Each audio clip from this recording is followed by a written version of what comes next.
Hola, ¿qué tal? Bienvenidos a un episodio más de este podcast Compartiendo con.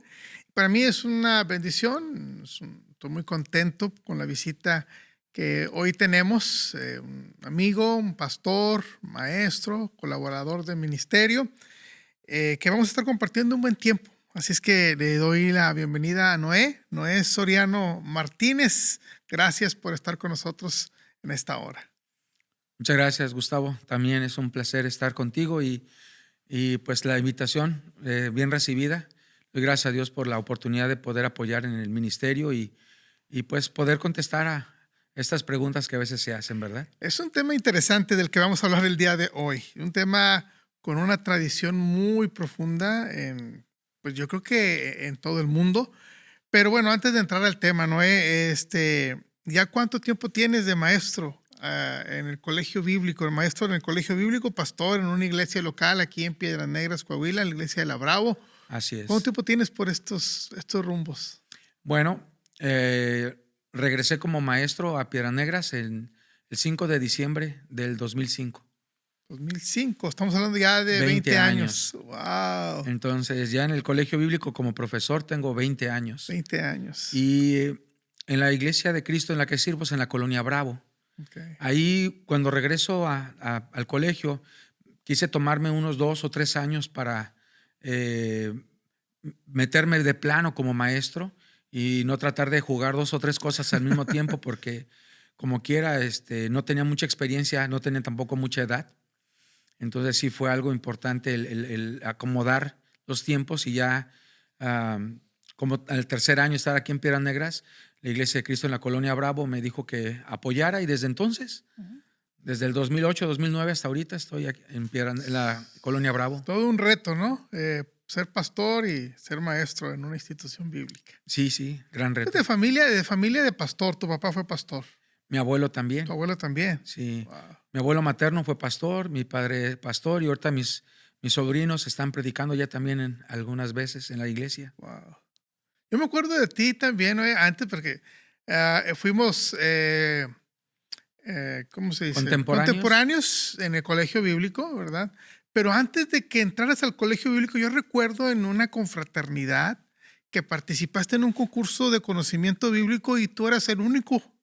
Digo, ya ves que era por equipos, ¿no? O sea, no sé, el equipo de la iglesia en tal lugar, 5 miembros del equipo que iba a participar y tú participaste solo. Pues ¿Tú iba de relleno mi contestaste? hermana también, Sí. pero sí, no, Te estaba arriba de bien. relleno. Sí, sí, sí. También había estudiado, nos tocó el libro de Santiago Ok. ese año. Y estuvo bien el reto, pero esos años Siempre, son de los que a los de Monterrey no les gusta recordar de mí. siempre te ha gustado estudiar y conocer de la escritura y todo esto, ¿no? Me, Desde pequeño mi padre me llevaba a los seminarios de pastores. Entonces fue algo que aprendí desde pequeño y como siempre me gustaba estar retando a las personas, memorizaba lo que decían los hermanos. Y cuando mi padre o alguien quería utilizar algún argumento, yo le decía, hey, así no dice la Biblia, ¿verdad? Acuérdate lo que dijo tal hermano. Y eso era muy hermoso porque en aquel tiempo contestarle a un pastor o contestarle a un adulto, Oh, pues sí, era claro. muy mal visto, Sí, ¿no? sí, sí, sí, Entonces, sí. eso me trajo conflictos, pero era mi motivación de dar respuestas que no fueran tan simples como Dios sabe. Cuando llegues al cielo, se lo preguntas a Dios. Ujú. Y no, yo realmente odiaba ese tipo de respuestas porque eran así siempre lo hemos hecho. Así Ujú, siempre nos lo han enseñado y no había ujú. más respuesta que eso. Sí, sí, una justificación, ¿no? Me lavo las manos. Así es. Y no había No respuestas. había respuestas.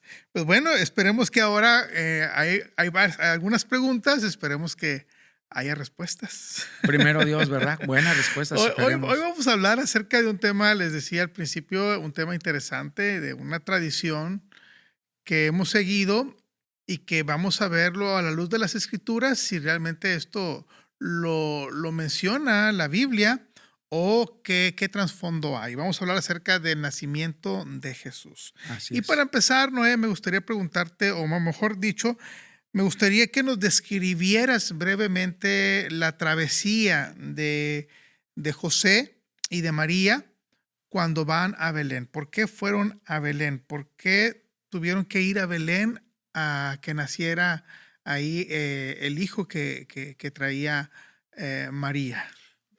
Gracias. Sí, fíjate que la travesía es interesante porque comienza un poquito abrupta para el tiempo de Ana. Ana tiene 6 meses de embarazo y pues María va con ella a estar un tiempo con ella. Cuando ella regresa, ya está embarazada. Entonces han pasado 3 meses o 3 meses y medio cuando regresa a ver a José.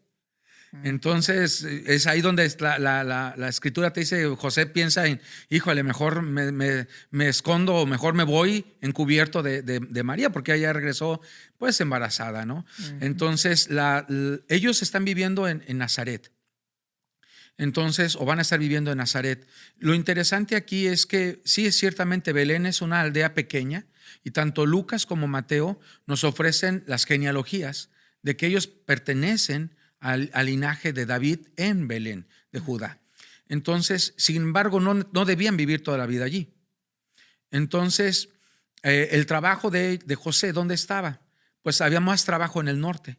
Ser carpintero no necesariamente era el único oficio, es más como ser artesano, ser constructor, la palabra para José. Entonces era más un constructor y él va a ir hacia el norte.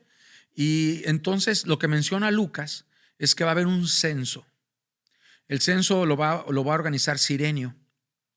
Lo menciona Lucas capítulo 1. Entonces nos va a mencionar que este censo se va a hacer para que se tenga un control de población, como el INEGI lo hace, ¿verdad? Claro. Entonces se hace este control y todos tenían que viajar a su ciudad de procedencia o de donde venía su linaje. Y ahí es donde te corrobora que él venía del linaje de David. No nada más eso. Encontramos que había profecías que decían eso, como Miqueas capítulo 5, versículo 2, ¿verdad? Que nos habla de Belén Efrata, ¿verdad? Que eres la más pequeña de las aldeas, de ti nacerá el que será el Salvador de Israel. Entonces, estaba profetizado que iba a ser esa ciudad. El linaje de David también mencionaba que iba a ser en ese lugar. Entonces, de hecho, cuando nos dice que la Virgen concebirá y dará a luz, le está hablando al rey que pensaba en este caso que su hijo iba a ser el heredero, Ezequías en este caso.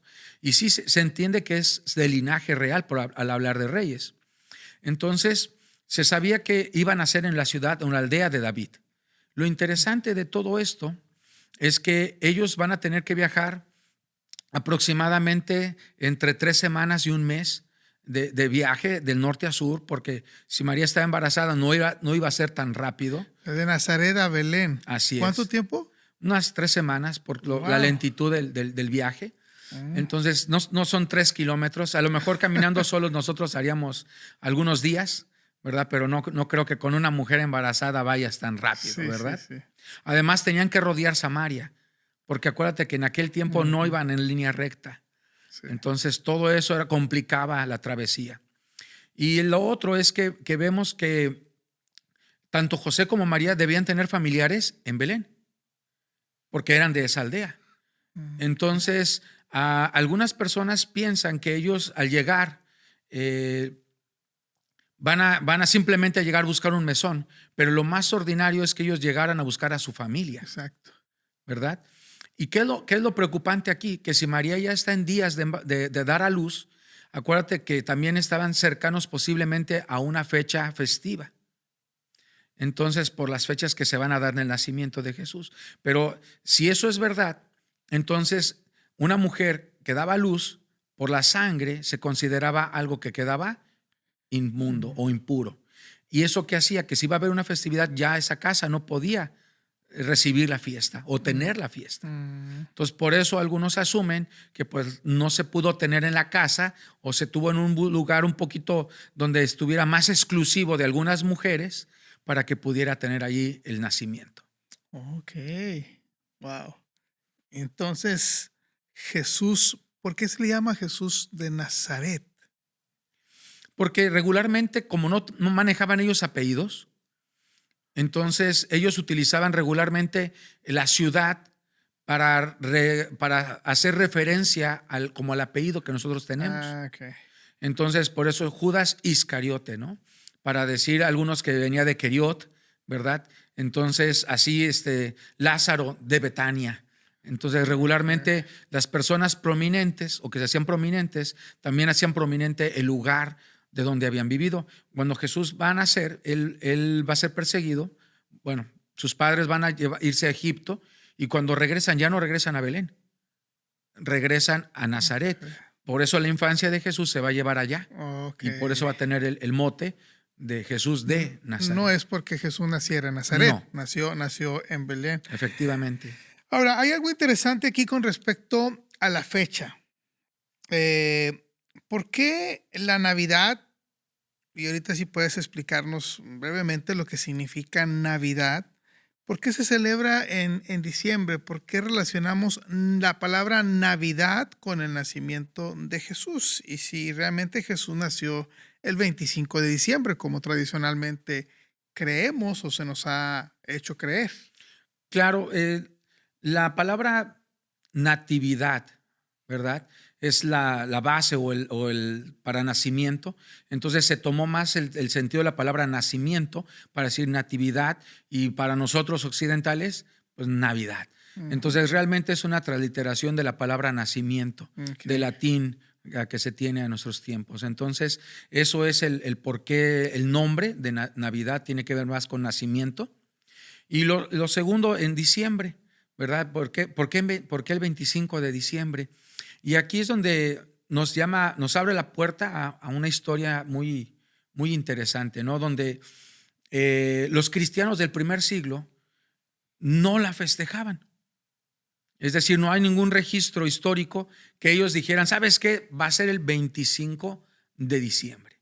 De hecho, la iglesia en Armenia, hasta el día de hoy, festeja el nacimiento de Jesús el 6 de enero. Entonces hay un dilema, ¿verdad? Para algunos, si es el 25 de diciembre o si es el 6 de enero. Entonces todo eso son fechas que se dieron y se establecieron ya más o menos para el año 336, 350. Se van a estar dando estas fechas del nacimiento de Jesús. No es tan antiguo. Ok. No es, entonces ¿quién determinó o desde cuándo se está celebrando el 25 de diciembre? ¿Cómo es que llega hasta acá, hasta Occidente? Es pues esa fecha, ¿no? Del 25. Fíjate que es curioso, pero se menciona que había una festividad romana muy fuerte. Los cristianos y los romanos tenían esa lucha en cuestión de valores, de festividades, y como el cristianismo era una religión no oficial del imperio, entonces el cristianismo luchaba mucho con una fiesta que se llamaban las Saturnalias. Las Saturnalias era una fiesta que se tenía del 17 al 24, 23 de diciembre. Estas festividades se llamaban Saturnalias porque se ofrecían a Saturno y eran fiestas de agricultores. ¿Por qué? Se acababa la cosecha, se acababan los últimos frutos que había en los árboles y entonces se recurría a festejar que ya se había terminado de trabajar. Entonces esas fiestas pues se llenaban de regalos, de premios, de situaciones, y como por ejemplo que los esclavos tuvieran días libres, que todas las personas fueran iguales. Y entonces en el equinoccio de invierno, que era el 24, se tenía en Roma una celebración. Esto viene desde el 500 antes de Cristo. Era una celebración que se tenía muy antigua, que se llamaba el Sol Invicto.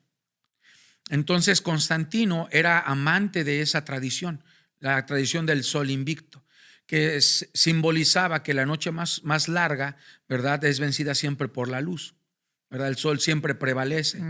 Entonces ellos como soldados mantenían mucho esta idea del sol como Júpiter, ¿verdad?, como una deidad suprema. Entonces ellos la celebraban el día 24, 25 de diciembre. Esto, aunado con el obispo de Roma, Julio I, van a la muerte de Constantino, van a empezar a tomar esa fecha como una fecha para cambiar la tradición, como lo que hacen algunos lo que hizo la Iglesia Católica con el Día de Muertos. Ya ves que el Día de Muertos lo celebraban los aztecas, lo celebran los mexicas, lo celebraban muchos grupos mexicanos. Y la iglesia le dio un vuelco a la tradición. Ese vuelco, pues, es poner una imagen, hacer un camino, ¿verdad? Mantener ciertas tradiciones antiguas y modernizarlo hacia un pensamiento cristiano. Y eso es también lo que va a empezar a ocurrir. Constantino va a permitir que el cristianismo sea una religión lícita. Y eso va a permitirle al cristianismo oficializar sus festividades. Pero no tenía muchos, porque en la persecución, ¿qué celebras? Nada, No, pues, ¿verdad? Más que sobrevivir. claro. Entonces, cuando ya por fin se termina la persecución, comienza la gente a pensar, bueno, ¿qué celebramos? Vamos a decirlo así, como buenos mexicanos que somos, ¿no? Sí, sí, sí. ¿Qué celebramos? Y pues empezó a pensar en la fecha del nacimiento y la festividad de las Saturnalias, como era mucho desenfreno, mucha lujuria, empezaron a ver la manera de cómo hacerla una festividad de valores y de principios cristianos. Hacer esa transición. Así es, y esa transición tiene que ver con el sol, y como Jesús también tiene que ver con sol de justicia, entonces van a fusionar el quitar el sol invicto y dejar como un sol de justicia. Pero lo relacionan al nacimiento de Jesús, ¿verdad? O sea, esa es la Exactamente. tradición. O sea, Jesús, la Nochebuena, el 24 es cuando se anuncia el nacimiento del Cristo, del Hijo de Dios, y nace el 25. Así Y es. es de acuerdo a lo que nos acaba de explicar de la tradición. Entonces, nace esto en Roma. Nace esto, ¿verdad? Y quiero citarte algunos personajes, Ujú. porque los padres apostólicos jamás dijeron que era el 25 de diciembre. Ok. Entonces dice Ignacio, ¿verdad?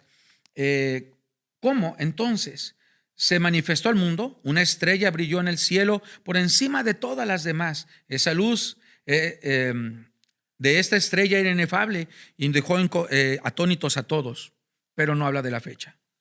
Dice también Justino Mártir, en el momento de su nacimiento, unos magos llegaron de Arabia y lo adoraron. Cuando el niño nació en Belén, José no pudo encontrar posada en el pueblo. Se alojó en una cueva cercana. Mientras estaban allí, María dio a luz a Jesús o a Cristo y lo colocó en un pesebre. Allí lo encontraron los magos que vinieron de Arabia. Esto lo dice Justino Mártir más o menos en el 160. Y ahí es donde viene la tradición de la cueva de la natividad. Okay. Entonces, Justino también dijo, Cristo nació 150 años bajo el reinado de Cirenio, hace 150 años bajo el reinado de Cirenio, pero no dice el día. ¿Sí? Por lo tanto, dice Clemente Alejandría, desde el nacimiento de Cristo hasta su muerte de Cómodo transcurre un total de 194 años, un mes y 13 días. Ah. Hay quienes han calculado no solo el año del nacimiento de nuestro Señor, sino también el día. Dicen que tuvo lugar el 28 de agosto o el 25 de mayo. Algunos dicen que nació el 24 o 25 de abril. Entonces, no era algo que la iglesia del primer siglo ya lo tenía como la fecha del nacimiento. Sin embargo, la fecha de la muerte sí. Sí. ¿Verdad? Y por último, ¿verdad? Orígenes dijo, no fue ninguna de las constelaciones existentes en el cielo la que se convirtió en la estrella de Oriente, más bien algo de otro orden, asignado para ese propósito y al servicio del conocimiento de Jesús. Entonces, ninguno de los padres apostólicos de la tradición de la iglesia, ninguno de ellos afirmaron el día del nacimiento de Jesús. Entonces, cuando vemos esto, te decía yo, para el 313, cuando Constantino hace lícita la religión cristiana, ¿verdad? Es cuando empiezan ellos a tener en mente que hay que celebrar también, bueno, ¿por qué no? El 25 de diciembre, el nacimiento de Cristo. Pero esto más es por tradición que por evidencia. No hay entonces alguna evidencia del día exacto en que nació Jesús, el año. Hay algunas evidencias bíblicas. Por ejemplo, el hecho de que Zacarías fuera del orden de Abías nos empieza a citar cuándo ese orden entraba en función, porque estábamos cercanos a una fiesta. Entonces los judíos eran muy celosos en las fechas. Sí. Entonces cuando viene Zacarías a servir, que era una acción que pasaba una vez en la vida, O sea, había más de 2,000 o 3,000 sacerdotes y pertenecían a 24 órdenes. Entonces, el hecho de que te tocara a ti, pues era algo pues quizá para toda tu vida. Entonces, ahí está Zacarías y esa orden funcionaba o entraba en función por 2 semanas al año, bueno, en ese tiempo, y era una función que a ellos les tocaba en las últimas semanas de septiembre, los últimos días de septiembre. Entonces, es algo de lo interesante donde empezamos a ver esto. Entonces, a partir de eso, citas octubre, noviembre, diciembre, enero, febrero, marzo, abril, mayo, junio. Por eso el 24 de junio se celebra el santo de ¿quiénes? De todos los Juanitos. Sí, porque nació. Ajá. Entonces, se tiene más en mente el mes para el nacimiento de Juan, y entonces de ahí viene el por qué en el 6º mes, ¿verdad? María va a visitar a Ana. Ana, que es la mamá de Juan el Bautista. Entonces, y ahí ya tiene 6 meses, de acuerdo a Lucas, ¿verdad? El capítulo 1. Entonces, ahí dices tú, bueno, ya tiene 6 meses, entonces de ahí comienza el embarazo de María. Sí. Entonces ahí, ¿verdad? Llega vas a contar los 9 meses a partir de allí. Entonces, por eso algunas personas empiezan a poner todo este relato, ¿verdad? A partir del nacimiento de Juan el Bautista o del embarazo de Ana, para poder citar una fecha. Entonces, algunos nos van a dar las fechas como por ahí de finales de noviembre, principios de diciembre, los 9 meses para María. Okay. ¿Por qué crees tú? ¿Crees que hay alguna razón? Digo, personalmente, ¿crees que hay alguna razón por la cual no se haya registrado una fecha tan importante como el nacimiento de Jesús? Fíjate que es curioso, pero no hay un dato, de hecho, ningún evangelista, por eso te citaba los padres apostólicos, Sí. ni Mateo, ni Marcos, ni Lucas, ni Juan, ni Pablo, ni Pedro, ni Santiago, ni los hermanos de Jesús o Judas escribieron esa fecha, ¿verdad? Y esto es algo que llama bastante mi atención. ¿Por qué? Lo importante de Jesús era su nacimiento, ¿verdad? No tanto el día. Era el evento histórico. Y el nacimiento de Jesús quizá no fue registrado porque no había un registro civil en aquel tiempo, ¿verdad? Había un registro festivo, ¿verdad? Para las diferentes fiestas que había. Entonces, ya para cuando María, te decía yo, llega con Ana, ya tiene 3 meses ella de embarazo, ¿no? Entonces, ahí es donde empezamos a hacer toda la cuenta, pero no hay una evidencia apostólica, no hay una evidencia de padres apostólicos, no hay una evidencia ni siquiera de historiadores como Josefo, Eusebio, que hayan dicho, Julio Africano, que hayan dado la fecha precisa. ¿Por qué? No sé, quizás uno de los misterios que Dios permitió que hubiera. Sí. Sí, porque es un dato histórico, no sé, por eso te preguntaba sobre si personalmente has pensado en eso, alguna razón, pero pues bueno, como tú bien lo mencionas, los misterios de Dios, pues ¿quién puede ante los misterios de Dios? O sea, Sí. Dios es Dios. Y quizá tiene que ver bastante porque fue concebida por el Espíritu Santo, ¿verdad? Quizá es algo que se entiende que tiene que ser algo milagroso, y regularmente lo interesante de personas importantes era registrar su nacimiento, no tanto el día, sino registrar los sucesos de su nacimiento. Sí, exacto. Entonces, algunos historiadores, ¿verdad? Ponían la importancia, y por eso ponían que había anuncios o estrellas o un terremoto o un evento para poder fechar un nacimiento, Okay. porque no se tenía todo el control de acerca de todos no tenemos el calendario como hoy, vaya. Exacto. Okay. La frase antes de Cristo y después de Cristo. Entiendo que esto marca esta división histórica en la pues en la humanidad, valga la redundancia, en la historia de la humanidad, de un parteaguas. Cuando hablamos de antes de Cristo y después de Cristo es cuando se marca el nacimiento de Jesús. O sea, es no sé, en el 1500 antes de Cristo pasó esto, ¿verdad? O, por ejemplo, hoy que estamos en el 2025 después de Cristo, eso nos da a entender que Jesús nació hace 2025 años. ¿Sí? Sí, aproximadamente. Pero hay por ahí una situación de que, bueno, es que no fue exactamente esa fecha o ese año, hubo ahí un desfase, no sé qué, cómo podríamos explicar esto, pero no sé si pudieras comentarnos algo sobre esto. Fíjate que es muy curioso porque como nos gusta ser muy con la tecnología, ¿verdad? Sí. Y usando los conocimientos tecnológicos, nos gusta ser muy quisquillosos Sí. con todos los datos, ¿no? Sí, Y yo sobre soy muy todo en la historia. quisquilloso. Pero vamos a hablar de que en la Edad Media o al inicio de la Edad Media, pues no se tenía la tecnología como hoy día la podemos usar para acomodar los calendarios y todo. Entonces, por eso le llamamos calendario gregoriano, ¿verdad? Ok. Porque entonces aquí vemos a Gregorio trabajando para organizar las fechas de tiempo.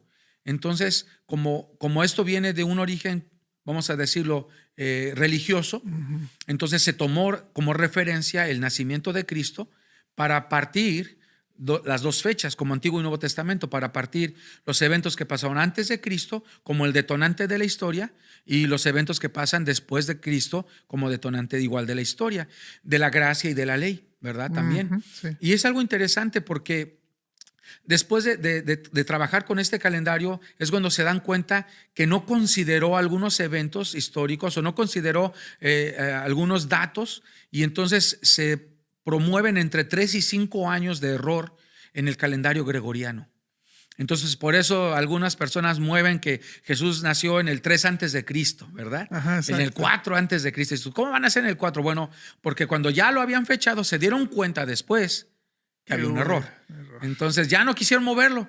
Ya dijeron, ¿sabes qué? Ya como Así se quedó, déjalo. así se queda. Y ya mejor justificamos que hubo un error de dedo de 3 a 5 años, ¿verdad? Una fe de rata, ¿no? Como le llaman. Exactamente, sí, así es.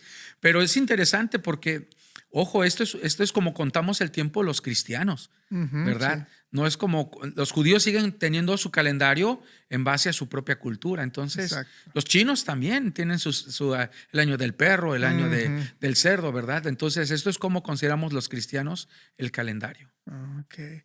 Hay un elemento importante, sobresaliente quizás, que inclusive hasta lo ponemos de adorno en los pinitos de Navidad, la estrella de Belén. ¿Qué fenómeno astronómico pudo haber sido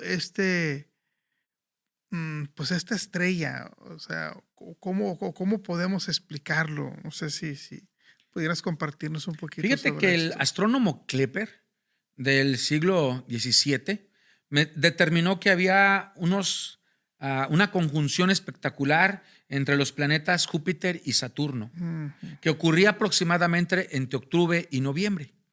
Okay. Entonces, esto pasó en el año 747 aproximadamente antes de Cristo, en Roma. Entonces, ese fenómeno se menciona que se reproduce cada 800 años. Entonces, algunas personas piensan que obviamente para el tiempo del nacimiento de Jesús va a volverse a ver este fenómeno astronómico y es lo que los magos van a estar mirando, ¿verdad? O es lo que va a aparecer para los pastores también que van a ver estas luces en el cielo. Entonces, se menciona, ¿verdad?, que estos planetas se acercaron hasta un grado tal que se pueden visualizar o se pueden ver de una manera más poderosa. Entonces, se decía que el diámetro de la luna en ese tiempo también se veía afectado. Entonces, también se descubrieron, ¿verdad?, algunas apariciones de astronomías y esto tiene que ver con condiciones de la China o de astronomía china, que también para ese tiempo había un fenómeno como de cometas. Entonces, a veces los cometas, si te has dado cuenta, pasan y duran algunos días transcurriendo o notándose en la noche, ¿verdad? Obviamente para las personas conocedoras. Entonces, esto es lo que se puede argumentar acerca de la estrella que vieron en el oriente. Sí. Y curiosamente, culturas como la cultura persa o la cultura caldea eran amantes de las estrellas.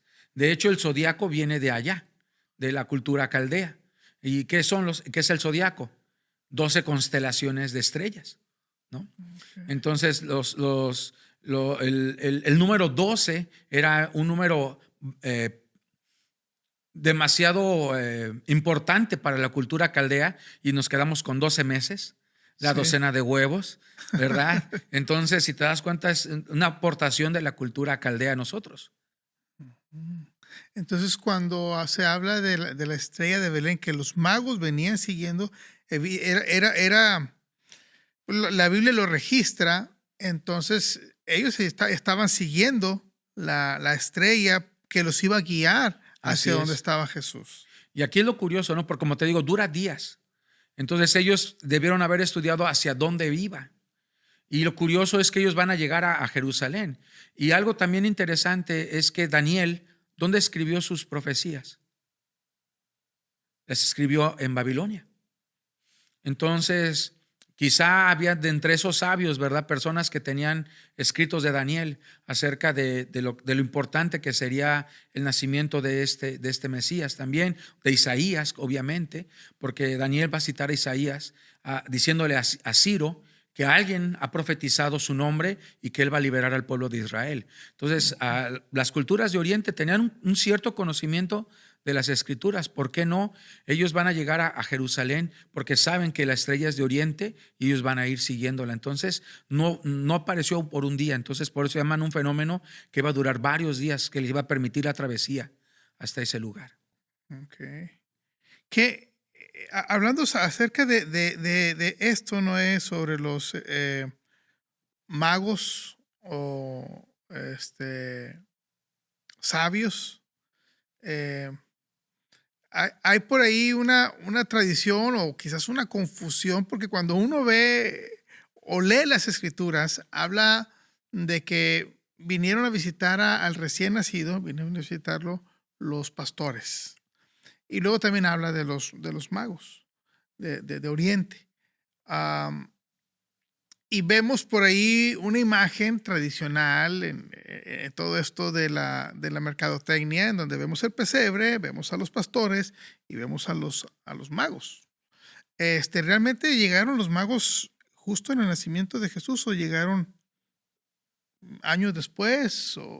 Porque por ahí hay una evidencia o hay alguna teoría de que los magos llegaron ya cuando estaba recién nacido Jesús. Fíjate que es curioso, es muy interesante porque nos podemos ir hasta el 1200 y es este personaje San Francisco de Asís. Uh-huh. Él va a tener este llamado a evangelizar. Y en este llamado a evangelizar, él va a hacer un voto de pobreza. Entonces él quiere evangelizar, pero no quiere traer libros, no quiere traer muchos materiales, porque pues él ha hecho su voto de pobreza y de predicación de evangelio. Uh-huh. Entonces él habla con un artesano para que le ayude a confeccionar unas figuritas para que pueda representar el nacimiento de Jesús. Y así hace una representación para los niños. Para explicarles cómo fue el nacimiento de Jesús. Okay. Entonces, él, para explicarlo, obviamente, pues va a meter a todos los integrantes al mismo elementos tiempo. Ahí. Claro. La estrella, los animalitos, los pastores, los magos. Pero es más por comodidad para explicarlo que porque históricamente así haya sucedido. Uh-huh. Pero entonces, tuvo tanto éxito esta idea que empezaron a hacer un juego para cada monje o para cada hermano menor franciscano. Cada quien tenía su bolsita con sus juguetitos, ¿verdad? Para enseñar acerca del nacimiento de Jesús. Entonces es lo interesante, ¿no? Porque algunas personas pensamos que todos llegaron, hasta Santa Claus, ¿no? O sea, que todos llegaron el mismo día, el mismo momento.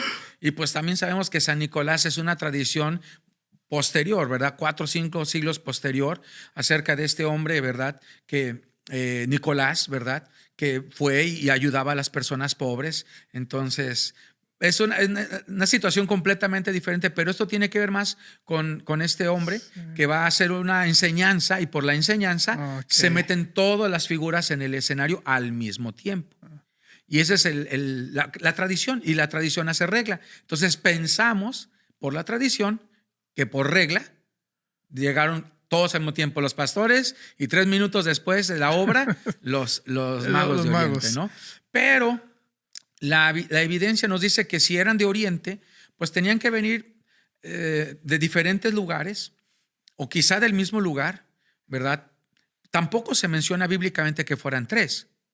Pero, ¿verdad? Ya cuando buscamos en los evangelios apócrifos, como el evangelio de Tomás o algunos otros, ahí se va a mencionar que uno era de Arabia, ¿verdad? Que otro era de África, que otro era de Persia, y entonces les va a poner nombres: Melchor, Gaspar y Baltasar. Pero eso viene de una tradición y sobre todo de un libro, de un evangelio apócrifo. Okay.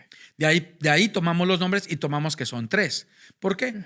Por la asunción de los regalos: oro, incienso y mirra. Okay. Pero podrían haber 2 trayendo oro, 3 trayendo plata, no necesariamente porque fueran 3 tipos de regalos, debían ser solamente 3 cofres, ¿no? Okay. Y aquí entra lo segundo.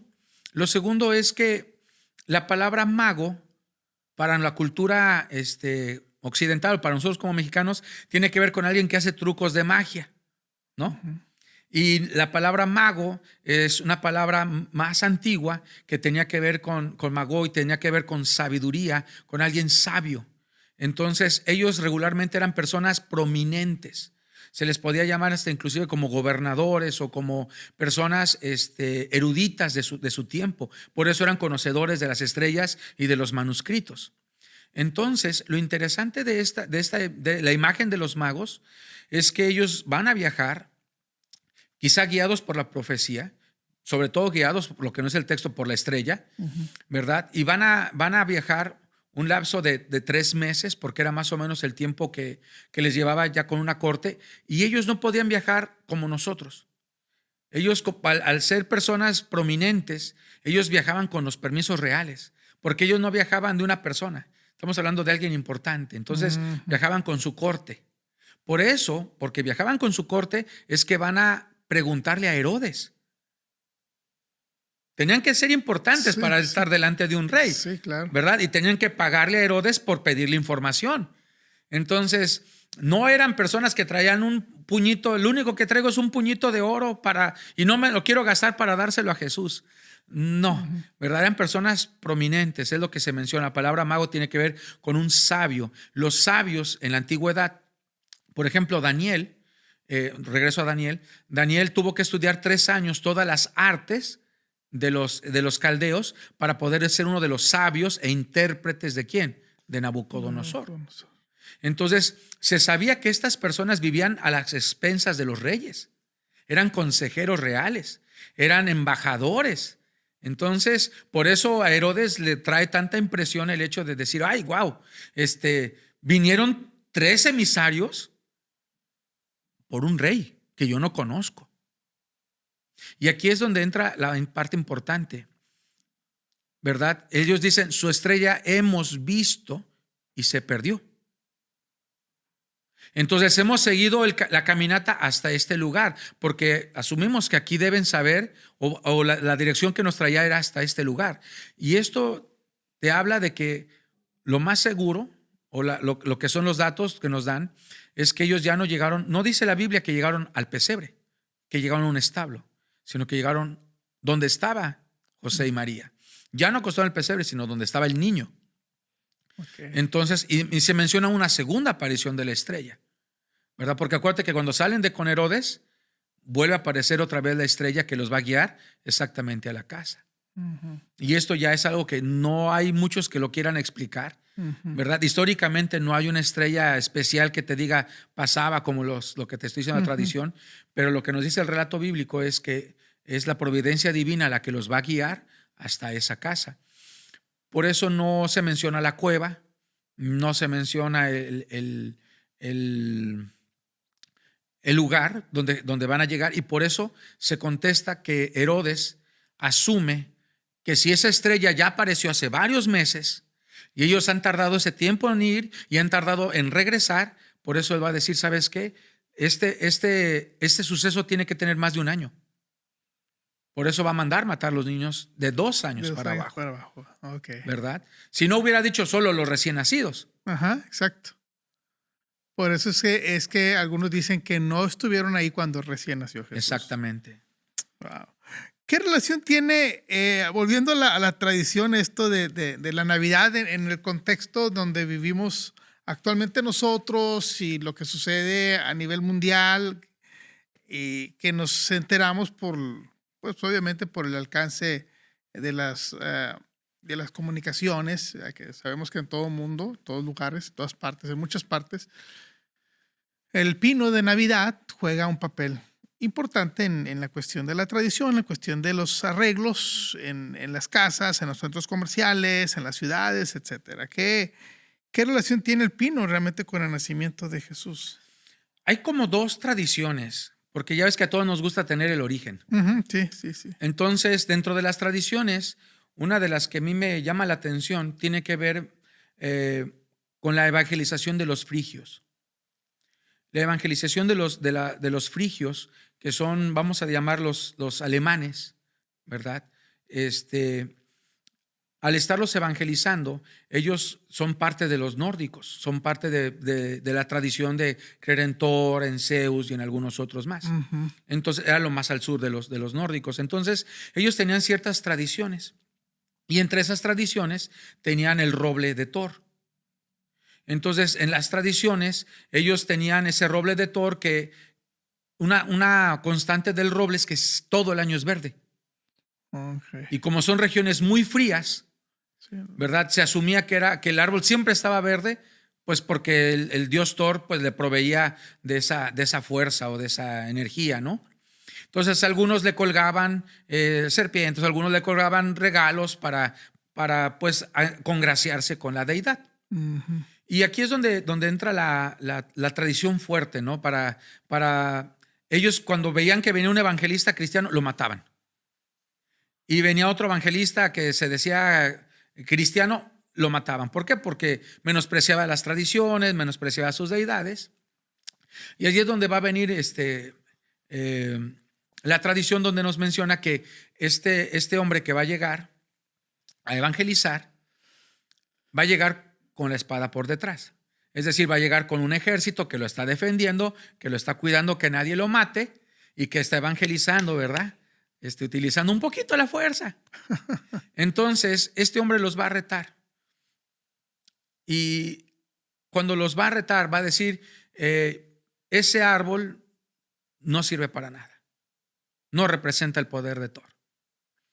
Entonces, la creencia es que si tú lo tocabas o te acercabas, Thor iba a mandar un rayo y te morías, ¿no?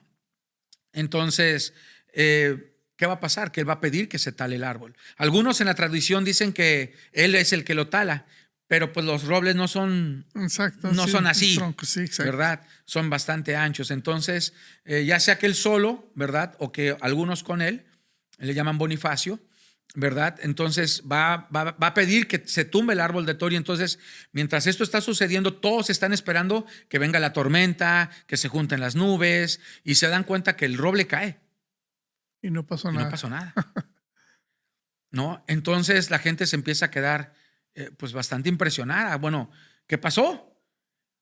Y entonces él va a cambiar el roble de Thor por un pino, porque el pino tiene una forma cónica. Ujú. Entonces él decía, el pino, dice, apunta hacia el cielo, a donde está ¿quién? Dios. Y el pino también tiene esta otra cualidad, siempre es verde. Entonces, vida eterna, ¿no? Entonces empezó el pino a formar parte de la evangelización, ¿verdad? Okay. Mientras Thor no pudo defender su árbol, ¿verdad? Te venimos a presentar la vida eterna que está representada en Cristo, que está en los cielos. Y entonces empezaron también a tener la tradición de ponerle velas, ¿verdad? Al pino, que obviamente pues había ese cierto cuidado de que no se fuera a quemar, ¿verdad? Ujú, sí. Entonces, ellos empezaron a decir que esos eran los dones del Espíritu Santo, que son los frutos del Espíritu. Entonces realmente no son manzanas en un pino, ¿verdad? Los adornos tenían que ver con frutos o virtudes cristianas, que eran las que adornan la vida cristiana, o el pino, ¿verdad? Que no es de Navidad, es el pino. Es el pino, sí. Es el pino. Es hasta la Edad Media, es hasta entrado los 1300, que van a unir el pino con la Navidad. Entonces, por muchos siglos, desde los 400 hasta casi 1000 años, 900 años, no va a ser el pino de Navidad. No va a ser el pino de la Natividad. Es hasta que van a relacionar la madera, la cruz, y van a tratar de sacar todas las reliquias, que van a empezar a trabajar con el árbol de Navidad, que representa ¿qué? La vida cristiana. ¿Y quién es el originador de la vida cristiana? Jesús. Entonces, ¿dónde pusieron el nacimiento? El pino. Alrededor del pino, Sí. ¿verdad? Que representa la vida eterna, ¿verdad? Y algunos antiguos le clavaban le ponían un clavo en la base del pino, recordando que de un pino se sacó la cruz y ese clavo representaba el próximo sufrimiento del Mesías. Entonces, realmente tenía que ver más con una enseñanza bíblica que con una adoración, que se piensa, algunos piensan que es adoración, Exacto. pero tenía que ver más con una enseñanza bíblica que podías tener en tu casa o en tu patio. Entonces Para tú como recordar. exacto, tú como buen cristiano, ¿qué tenías?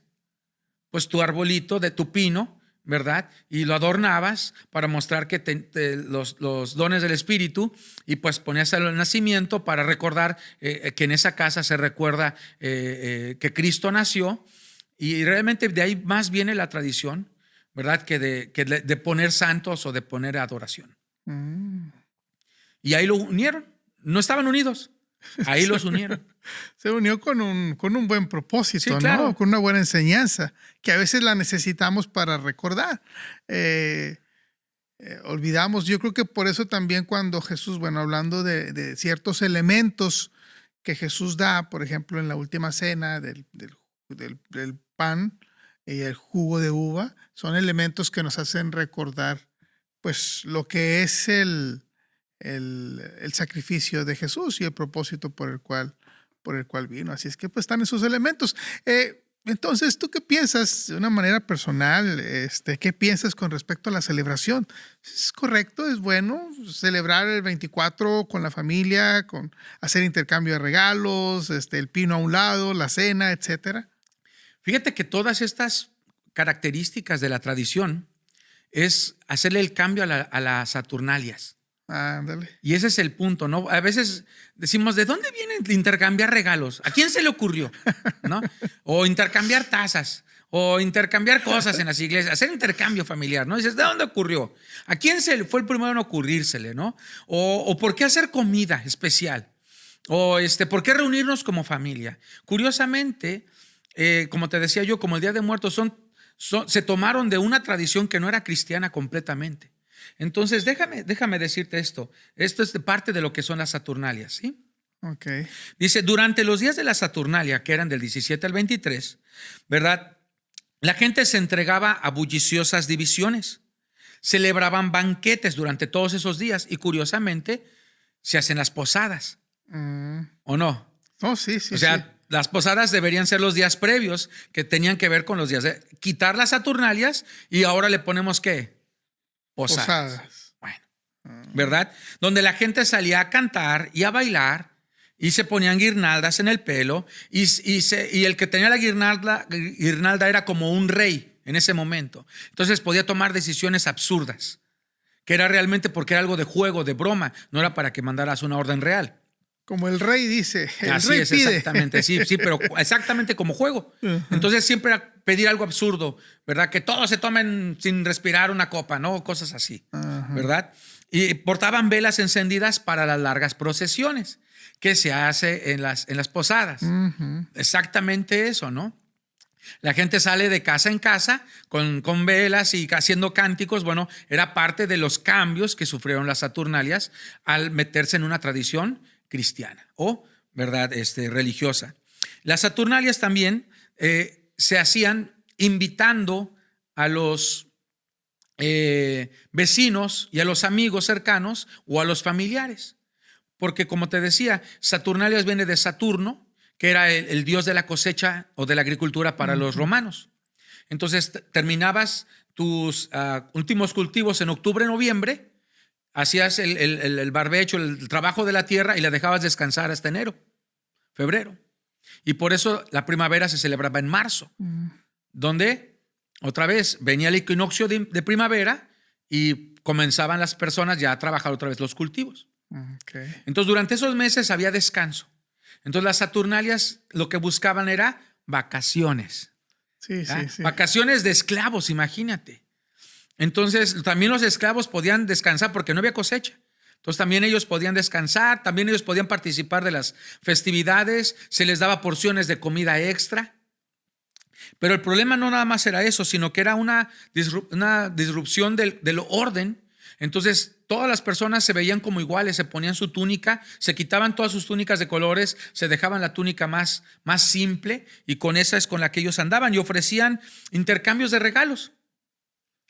Ellos se ofrecían así intercambios y esto lo va a hacer mucho Constantino, va a promover mucho las Saturnalias y de hecho los esclavos, los soldados por eso amaban mucho a Constantino, porque pues les daba duro, ¿verdad?, para la Saturnalia para que pudieran festejarla.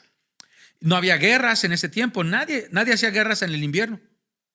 Todas las guerras se hacían en primavera y sobre todo en el verano. ¿Por qué? Porque ya estaba sembrada la tierra, te daba chance de ir a pelear y regresar a cosechar.